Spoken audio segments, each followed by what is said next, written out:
ಮಂಗಳೂರಿನ ಮತಗಟ್ಟೆಯಲ್ಲಿ ಬಿಜೆಪಿ ಕಾರ್ಯಕರ್ತನೊಬ್ಬ ಗೂಂಡಾಗಿರಿ ನಡೆಸಿದ ಘಟನೆ ನಡೆದಿದೆ. ಈತನ ಗೂಂಡ ವರ್ತನೆಯನ್ನ ನಿಯಂತ್ರಿಸಲು ಪೊಲೀಸರು ಹರಸಾಹಸ ಪಟ್ಟರಾದರೂ ಬಿಜೆಪಿ ಕಾರ್ಯಕರ್ತ ಪೊಲೀಸರನ್ನೇ ಎಳೆದಾಡಿ ದರ್ಪ ತೋರಿಸಿದ್ದಾನೆ.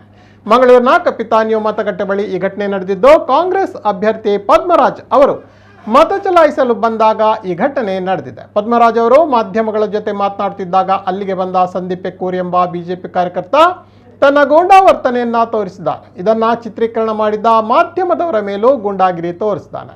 ಮತದಾರ ಕೇಂದ್ರದ 100 ಮೀಟರ್ ದೂರದಲ್ಲಿ ಈ ಘಟನೆ ನಡೆದಿದ್ದು, ಆರೋಪಿಯನ್ನ ಸಂಜೆ ಒಳಗಾಗಿ ಅರೆಸ್ಟ್ ಮಾಡುವುದಾಗಿ ಕರ್ತವ್ಯ ನಿರತ ಪೊಲೀಸ್ ಅಧಿಕಾರಿ ಟಿ.ಪಿ. ನಾಗರಾಜ್ ಹೇಳಿದ್ದಾರೆ. ಚುನಾವಣಾ ಕರ್ತವ್ಯಕ್ಕೆ ಅಡ್ಡಿ ಮತ್ತು ಮತದಾನ ಕೇಂದ್ರದ ಬಳಿ ದಾಂಧಲೆ ಮಾಡಿದ ಆರೋಪದ ಅಡಿಯಲ್ಲಿ ಬಂಧಿಸುವುದಾಗಿ ಅವರು ಹೇಳಿದ್ದಾರೆ.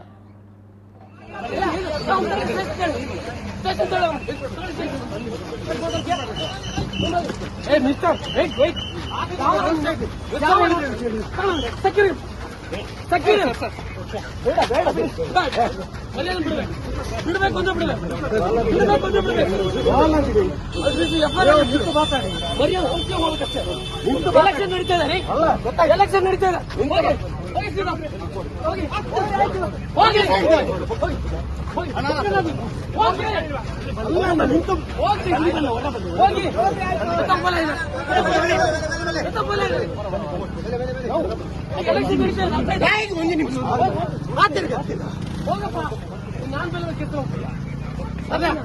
ಎಲ್ಲ ನಮ್ಗೆ ಗೊತ್ತುಂಟು. ಹೋಗಪ್ಪ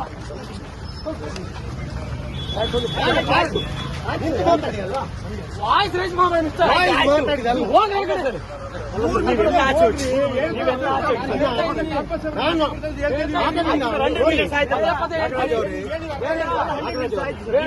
ನಾಗರಾಜ್ ಅಲ್ಲ ಮಣ್ಣಲ್ಲ ಹೋಗ್ತಿಲ್ಲ ಕ್ಲಿಯರ್ ಆಯ್ತಲ್ಲ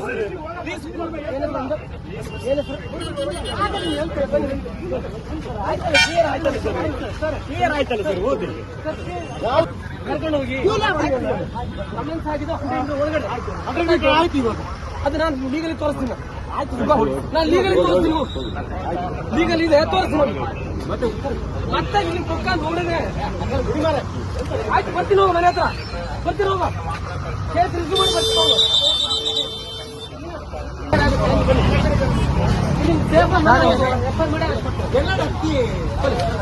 ನೀನು ಪೊಲೀಸಿಗೆ ಕೂಡಿ ಬರ್ತೀನಿ. ಏನ್ ಹೆಸರು ಸಂದೀಪ್ ಒಂದು ಏನ್ ಹೆಸರು?